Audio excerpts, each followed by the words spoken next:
안식 후 첫날, 여인들이 예수의 무덤에 이르렀을 때 그들은 무덤을 막은 돌이 옮겨진 것을 보고 깜짝 놀랐습니다.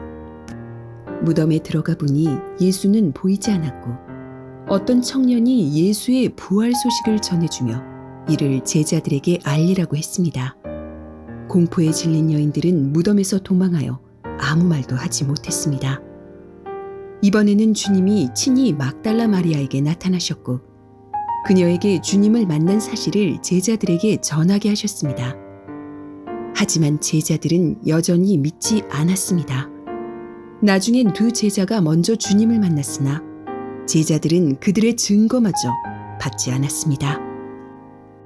마침내 주님이 친히 제자들에게 나타나셨고 그들의 믿음 없는 것과 완악한 것을 꾸짖으셨습니다.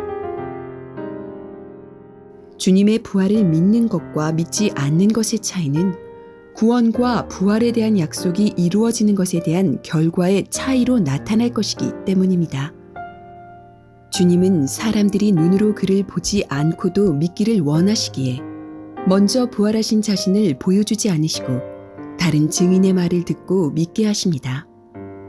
오늘날 우리가 믿음을 갖게 된 것도 마찬가지입니다.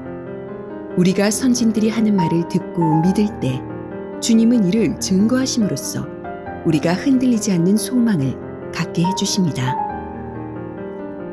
우리의 소망은 부활에 있습니다. 우리가 주님의 공로로 의롭다함을 받았다 할지라도 그것이 자동적으로 우리를 영생에 이르게 하는 것은 아닙니다. 영생하려면 반드시 사망을 이기고 부활을 경험해야 하는데 이는 본래 인간이 꿈도 꿀 수 없는 일입니다. 이 세상에 사망의 권세를 이길 수 있는 자는 없습니다. 그러나 그토록 막강한 사망 권세도 주님 앞에서는 완전히 패했습니다. 이는 그 사망을 초래한 죄의 능력이 주님 앞에서 패한 것이기도 합니다. 주님은 자기 능력으로 살아나신 것이 아닙니다. 아무리 죄 없는 자라도 죽은 후에 저절로 살아날 수 없고 아무리 능력 있는 자라도 사망의 벽을 넘을 수 없습니다. 주님이 살아나신 것은 하나님께서 그를 살리셨기 때문입니다.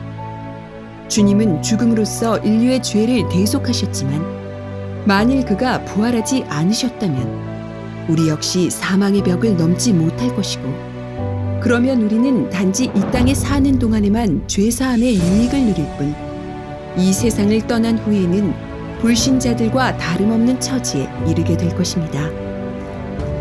만일 그렇다면 우리가 이 땅에 있는 동안 굳이 그토록 열심히 신앙생활해야 할 이유가 무엇일까요? 부활이 없다면 우리는 세상에서 가장 불쌍한 자들일 것입니다. 그러나 예수 그리스도는 부활하셨습니다. 그는 부활로서 사망의 권세를 깨뜨리셨고 우리에게 다시 사는 길을 열어주셨습니다.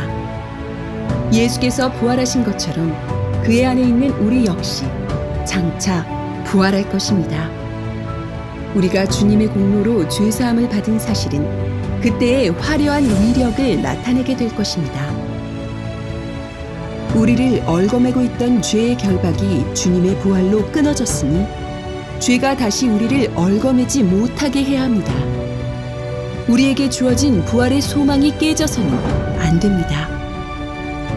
우리는 첫사람 아담으로부터 벗어났고 이제는 죄와 사망의 권세를 이기신 마지막 아담 안에 있습니다.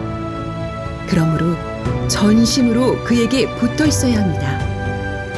사망에 이르는 죄가 다시는 우리를 지배하지 못하도록 교만한 마음을 버립시다.